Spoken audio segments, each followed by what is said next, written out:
अब बात आती है कि अगर आपके खाते में पैसे को होल्ड कर दिया गया है तो फिर क्या करें।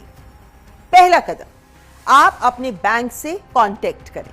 बैंक आरबीआई के निर्देशानुसार ही काम करेगा। यदि बैंक अपनी शुरुआती जांच में यह पाता है कि लेन देन बिना धोखाधड़ी की मंशा के है, यानी आपकी कोई गलती नहीं है, तो फिर वो शिकायत को अधिकतम 7 दिनों के भीतर CFC FRMS के ग्रीवेंस रिड्रेसल मॉड्यूल पोर्टल पर ही अपलोड करेगा। फिर आती है दूसरी बात, यानी पुलिस जांच। SHO जांच यानी इन्वेस्टिगेटिंग ऑफिसर IO को सौंप देगा। फिर आता है तीसरा कदम, जांच के बाद होता है एक्शन।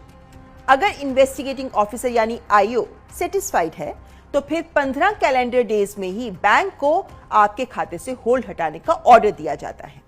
बैंक होल्ड हटाकर पोर्टल पर अपडेट भी करता है ये जानकारी। लेकिन अगर IO संतुष्ट नहीं है, यानी उसको शक है कि ये खाता और इसका पैसा साइबर फ्रॉड मनी है, तो फिर वो कारण दर्ज करते हुए 15 कैलेंडर डेज के भीतर ही अपना निर्णय पोर्टल पर अपलोड करता है, जिसकी सूचना भी अकाउंट होल्डर को SMS या फिर ईमेल के माध्यम से दी जाती है।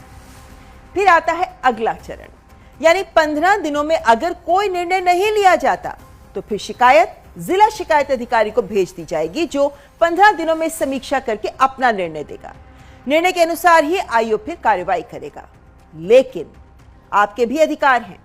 अगर आप अकाउंट होल्डर IO के निर्णय से सेटिस्फाइड नहीं है तो फिर 15 दिनों के भीतर बैंक ब्रांच के माध्यम से आप रिव्यू रिक्वेस्ट दायर कर सकते हैं। यहां 90 दिन का नियम जानना बहुत जरूरी है, यानी शिकायत करने के 90 दिनों में ही अगर होल्ड को लेकर कोई भी वैध आदेश नहीं आता तो फिर बैंक 15 दिन पहले लॉ एनफोर्समेंट एजेंसी को सूचित करेगा।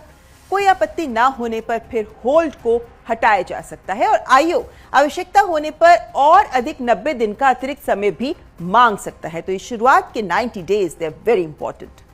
वैसे अगर खाता सीज कर दिया गया है या फिर डिजिटल बैंकिंग सेवाएं आपको खाते की सस्पेंडेड हैं, तो फिर आप बैंक ब्रांच में शिकायत देंगे और बैंक 7 दिनों में शिकायत को CFC FRMS ग्रीवेंस मॉड्यूल पर ही अपलोड करेगा और फिर वही IO जिसने सीज या सस्पेंशन का आदेश दिया था, उसी के द्वारा जांच की पूरी प्रक्रिया को फॉलो किया जाएगा।